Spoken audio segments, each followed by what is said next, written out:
Mr. Kaine, U.S. forces are coming under attack daily now from the enemy crossing over the border from Pakistan. As President, as Commander-in-Chief, would you order U.S. forces into Pakistan to clear out those safe havens of the enemy? That is a decision that I would make after consulting with the commanders on the ground, our intelligence sources, after having discussions with Pakistan, discussions with Afghanistan, and here's why. We pointed out earlier that it is unclear as to where we stand with Pakistan. It is unclear where we stand with Afghanistan. We have our young men and women dying over there. And for that president to say that they would side with Pakistan, that is a problem.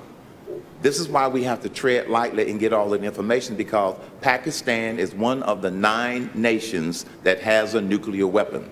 So before I say we would do that, there's a lot of information that would need to be gathered. Well, we've been at war in Afghanistan for 10 years, of course, and what is it about it that's unclear to you at this point? 30 seconds. What's unclear is when the president approved the surge and then prematurely start pulling troops back, that wasn't a good strategy. Victory is not clearly defined.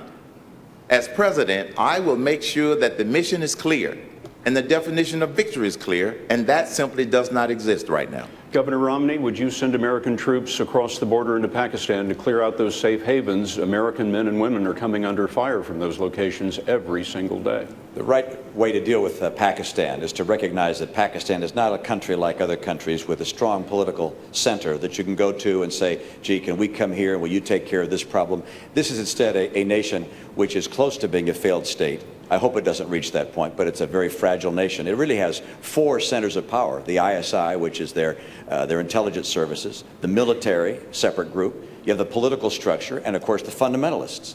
And so we have to work with our friends in that country to get them to do some of the things we can't do ourselves. And bringing our troops into Pakistan and announcing at a stage like this that as president we would throw American troops into Pakistan could be highly incendiary in a setting like that. Right now, they're comfortable with our using drones to go after the people that are representing the greatest threat, and therefore I would continue to do that. We have time, Governor, but are the Pakistanis comfortable with our using drones? We have agreement with the people that we need to have agreement with to be able to use drones to strike at the people that represent a threat. And one of the things we have to do with our foreign aid commitments, the ongoing foreign aid commitments, I agree with Governor Perry. You start everything at 0. But one of the things we have to do is have understanding with the various power bases within the country that they're going to have to allow us, or they themselves, go after the Taliban and the Haqqani network to make sure they do not destabilize Afghanistan, particularly as we're pulling our troops out. Senator Santorum, this week, National Journal and The Atlantic magazine reported that for various reasons, some related to paranoia in Pakistan about what the United States might do, they are moving operational nuclear weapons in that country unguarded in trucks. If you were commander-in-chief and intelligence came to you that one of those nuclear weapons was lost or possibly in the hands of terrorists, how would you respond? Well, you'd have to respond with working with the Pakistani government and those who would feel as much threatened by that as we are. Amit is absolutely right. There are various elements within the country that are very hard to deal with. You have a radical element. I would hope that we're talking about a situation where the military is somehow in control of that, and that we would have an element of the military that would be a problem. I would work with the military, I'd work with ISI, and get to where we could secure that weapons. Obviously, we would not, you'd have to take some action, but it would depend on the circumstances. It's sort of a hypothetical without having the knowledge of how it happened. It would hard to be answered the question. That article also made clear that special operations forces are being trained for this very eventuality. Is that something you would consider as commander-in-chief, deploying special forces to isolate, find that nuclear weapon, and if necessary, take it over? I would be working with the intelligence community within Pakistan. Again, it's a compromised community. I understand there are relationships with ISI, with the Haqqani network.